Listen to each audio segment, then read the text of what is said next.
أخبرنا محمد بن جعفر قال أخبرني زيد بن أسلم عن أبيه أن عمر بن الخطاب رضي الله عنه قال للركن: أما والله إني لأعلم أنك حجر لا تضر ولا تنفع، ولولا أني رأيت النبي صلى الله عليه وسلم استلمك ما استلمتك، فاستلمه، ثم قال: فما لنا وللرمل، إما كنا رأينا به المشركين وقد أهلكهم الله. ثم قال: شيء صنعه النبي صلى الله عليه وسلم فلا نحب أن نتركه۔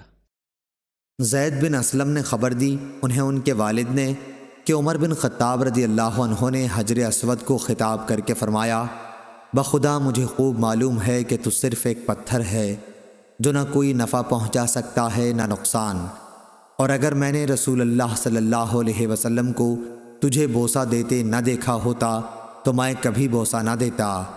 اس کے بعد آپ نے بوسہ دیا، پھر فرمایا: اور اب ہمیں رمل کی بھی کیا ضرورت ہے، ہم نے اس کے ذریعے مشرکوں کو اپنی قوت دکھائی تھی تو اللہ نے ان کو تباہ کر دیا۔